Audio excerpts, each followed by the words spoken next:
Hi, it's Jane from the Compassion Project, and I'm here with Abigail Joy. Say hi, Abigail. Your little hand. I am so excited to be with Abigail today. I'm gonna call you Abby. This girl is incredible, and honestly, I've gotten to know her really well over the last month. I think or last couple of weeks, we've been talking almost every day. Hey, so Abby is beautiful, courageous, resilient, and she's absolutely joyful. And I am honored to know this girl. So Abby is currently living at Dream House in Hamsburg, Pennsylvania, which is a ministry for young women who are aged out of the foster care system. I truly believe that this incredible girl is going to make a difference in the world. I believe she will take her past experience of what she's gone through and she's going to shine bright and help others. Abby is living with cerebral palsy. She was born with cerebral palsy, but that is a challenge in itself, Abby. And she has gone through years of child abuse and living in over 27 group homes and foster homes. And honestly, what I'm a mom, I have two daughters, and it does break my heart knowing that you were in foster homes. And I but I do know that you had to go through what you went through to be who you are today, Abby, because you're amazing. And we all go through stuff. And now you can take your experience and help others. And you really are a true blessing to the world, and I'm grateful that you're here with me. Aww. So welcome. So this girl has been through a lot, and I want to start in August 2018. So that's just under 2 years ago, where your life really started to change, right? Yeah. So what happened in August 2018? You were staying at a group home, and what happened? And You had what? I went to a church camp. And I went to this camp a couple years ago, like before I went in 2018, and like didn't really have an effect on me. And then I just kind of was like, I wonder if this camp is still open. So I researched it, and it was, and I looked up how much it was, and I paid for it. And when I went, like I felt so loved and cared for, and I know I was struggling with a lot of like depression and stuff like that at that time. And my camp counselor there was like, Abby, are you struggling? And I was like, no. And I just like had tears streaming down my face, and it's just so good. Aw. And so was that camp was like a week long? Yeah, it was a Monday to a Saturday. And so in that camp, were you baptized at that camp? No, I was baptized in September this past year when I was in college. Okay. So what changed you when you went to that camp? Jesus.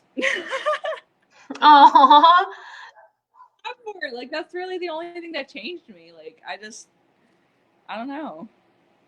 that's good. That's so important though, because I think, especially if you were in the foster care system and to know that someone loves you and that you are perfect the way you are and that you aren't your past, that you're love and you have, right? And just to live in the present moment and know that, like, if you found Jesus in that camp, that's amazing. That's where your life probably started to change, right?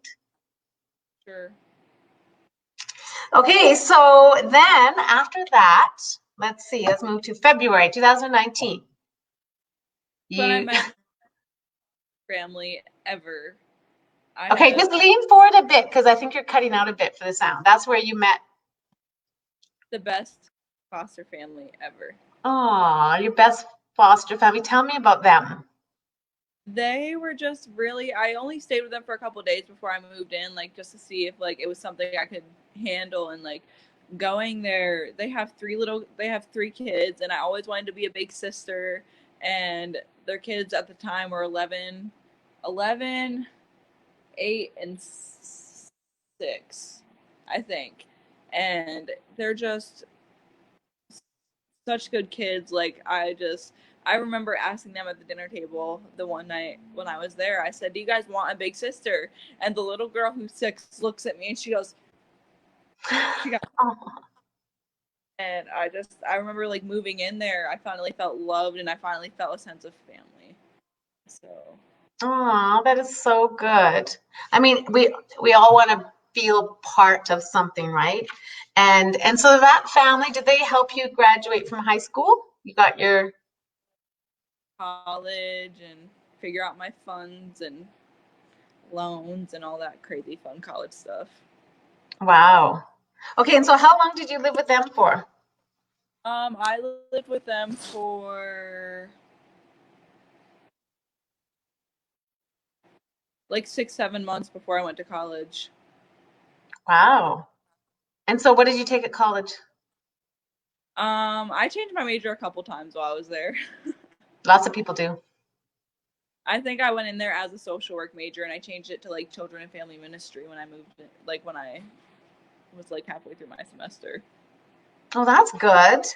Okay, that's amazing. You've had so many good things happening since you attended that camp, and then you got placed with this beautiful family.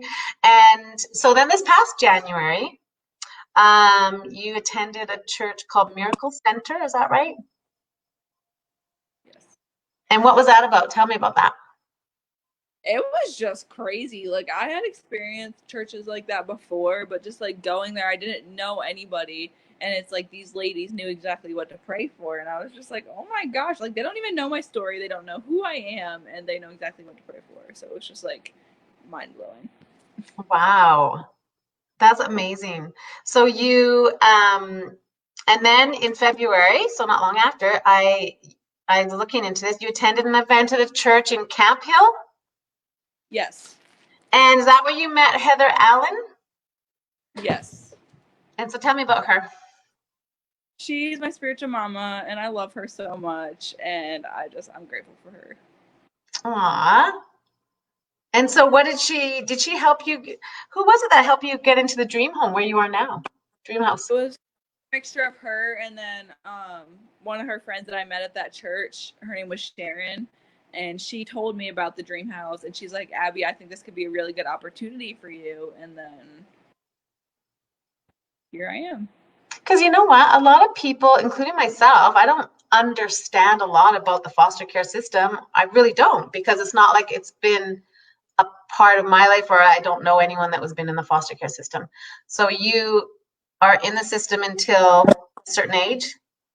You can be in the system until you're 21, but you have the option to like get out of the system when you're 18. So then what you're in now is a ministry for young women. Yeah, and like you to come here because it's not like through the state or whatever, so the state doesn't fund it. I had to sign out of foster care, and my old caseworker was like, "It's either you sign out of foster care and lose everything, or you move into this place." And I was like, "I'll move into this place because it's like a fresh start." So Yeah. And how do you like it? I love it. Oh, that's good. So how many girls are living there? How many at once are living there? It pulled up to 7, but there's only 2 of us right now. Only two of you. Mm-hmm. Oh, that can be good. So, so Heather Allen, we talked about, and who's Sharon Schaffer Spurk? She's important to you, right? She is one of my mentors, and I don't know, she just loves on me the way I need to be loved on sometimes, and it's just really good. Aw, you've found some important people in your life, right? Some spiritual mamas. So, okay, so now, I think you told me March 16th. Is that when you signed out of the foster care system? Yeah.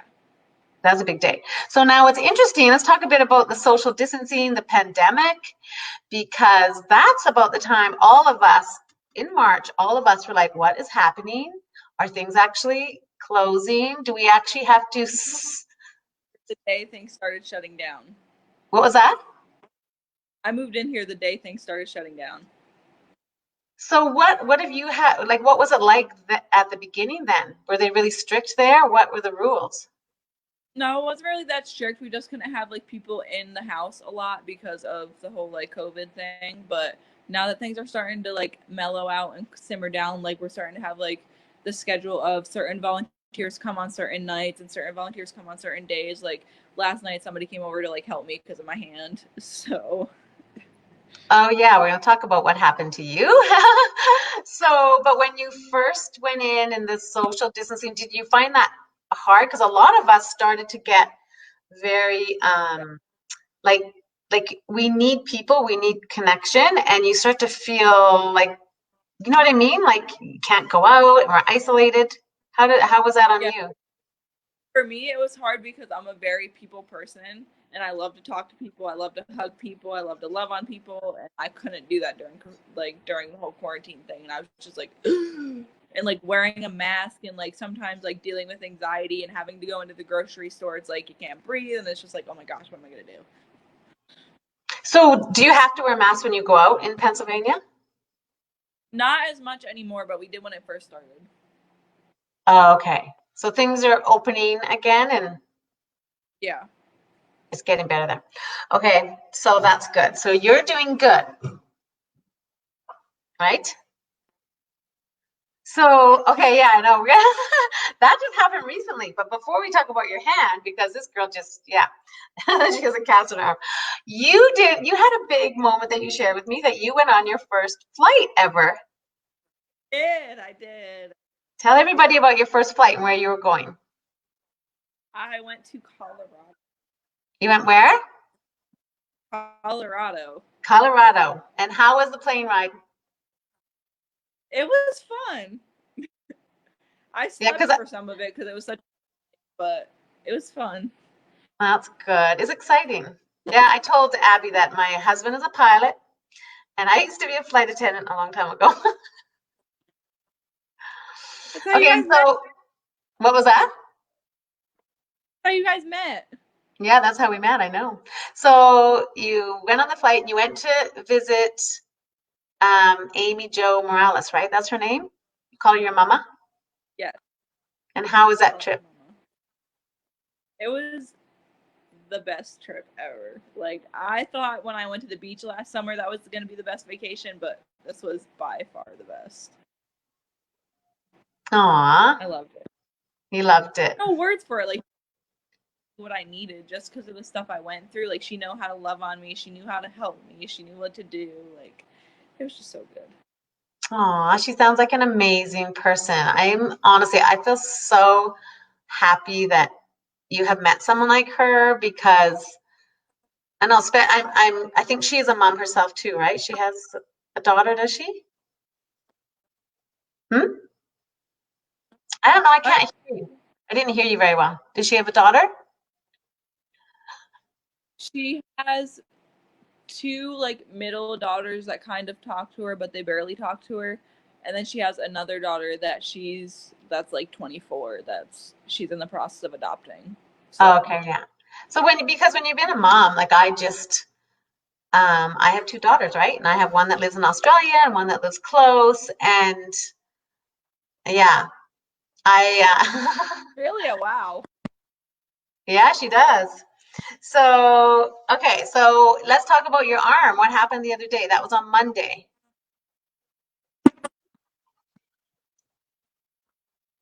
It was on Monday. I was in my house just I was making breakfast at like 11 o'clock because I had just gotten out of bed. And I was walking into the kitchen because Shannon was helping me like clean the kitchen and do dishes and stuff, and my legs gave out and I went to grab onto the basement door to like help myself stay steady and not fall, and I ended up falling like completely backwards head first down the basement stairs and ended up with it. Oh my goodness. Honestly, me. So when you fell, now, what was that? I broke the bone that connects the finger to the hand. So you fell backwards down the stairs? Yeah. Oh, that must have been scary. really scary. Aww. And you were in the hospital a couple days, right? Yeah, I was in the hospital all day Monday, all day Tuesday, and got home yesterday. Wow. Well, the mom in me I wants had, to run to you and help you, yeah, but I think you have a few women in your life that are like your moms, hey? yeah, and like I know Tuesday or Monday when I went to the hospital, I was like, okay, it's just broken. I'm just gonna have to get a splint or a cast, and I'll be fine. Doctor's like, no, you're gonna need surgery, and I was like, what surgery out of all things? So I was just scared because I'd never gotten surgery before, and then Tuesday came around and they're like, yeah, your surgery's gonna be at 3, you'll be fine. Today. And then they said between 7 and 8, and then they didn't get me into the operating room until almost 10 o'clock at night. Wow. But you made it through, right? I did. Yeah, you made it through. I did. So, what I find you to be someone that has a lot of joy. Like you've gone through a lot in your past, a lot more than most people, and a lot of people have trouble finding joy. And there's something about you, Abby. There's something about you that brings joy to other people. And no, you really true. It's a gift you have. You bring joy to my life. Like you make me smile when you text me in the morning. I said to my husband, "Oh my God, this girl gets to my heart. It almost makes me want to cry because I don't know if it's because you've gone through so much that are you just really grateful for where you are now, or what is it? How do you find joy? It's, it's just, I'm so grateful for where I am now, and just like all the people I have in my life to support me, like when I'm feeling down and stuff, just really helps me keep a smile on my face. Okay, I have to tell everyone this because you're so cute. I think it was, when was it? Last week or something, you text me, said you were having a bad day, and then you're like, I am just going to put on a pretty outfit and I'm going to bake cookies. Do you remember? I did. And I said, okay, that's how you create joy. Girl's having a bad day. She puts on a pretty outfit and she bakes cookies. Like that's the perfect thing to do because you have to create it. You have to create joy. It's not easy. And a lot of us, you, me, so many people, um, we struggle with little things, big things, and it's all our thoughts in our head and how. So if you can change, if you're having a bad day and you can be like, no, I'm going to make myself feel good. That, a lot of people can't do that. Oh, look at someone just put, what an awesome gift to bring joy to Aww. everyone. Well, her name's Abigail Joy, right? Your name's Abigail Joy. It's a perfect name for you. And oh, Rachel says she has a sweet smile. You do. You have very kind eyes, Abby, and a yeah, a beautiful smile. Oh, look at see, pretty outfit and I big love cookies. you. That's what we should all should do. So the other thing you do, Abby, is you like to paint, don't you? I do.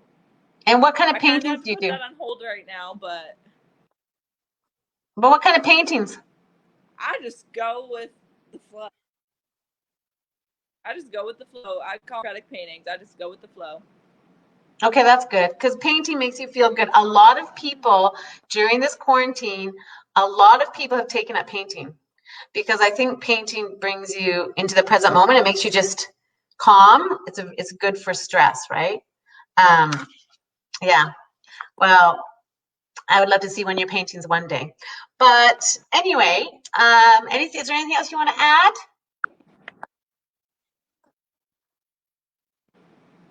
I don't know. Okay, well, I have a question for you. Ready? I love you. You're so.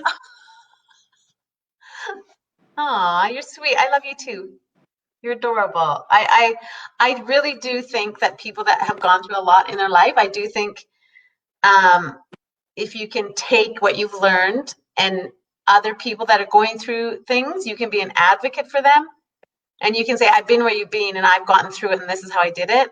And you can make a huge difference in people's lives and the lives of children and adults that are going through things because you've been there, you've overcome, right? It's huge.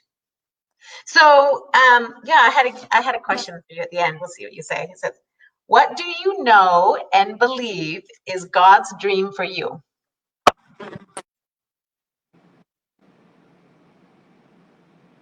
That's a good question. Um, I just know his dream for me is just to be who he made me to be in his image. Okay, that is a perfect answer, Abby. For you to be who he made you to be. That's what we all need. All of us need to be who God made us to be.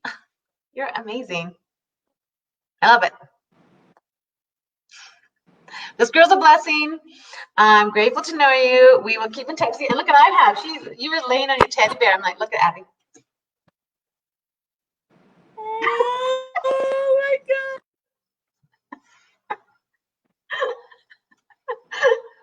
Yeah, look at Rachel put. What a great answer. That was a perfect answer. To be who God made you to be. So, and she is an angel to this world. Abigail Joy, you are an angel to this world, and you are seen, and you are heard, and you are so important. Aw, And I thank am blessed to you. know you. Okay, well, we're going to sign off. What? Blessed to know you too. I love you. Okay, we'll sign off. Have a beautiful day. Thank you, everyone, for watching. And yeah, we'll bring Abby on. Okay, bye.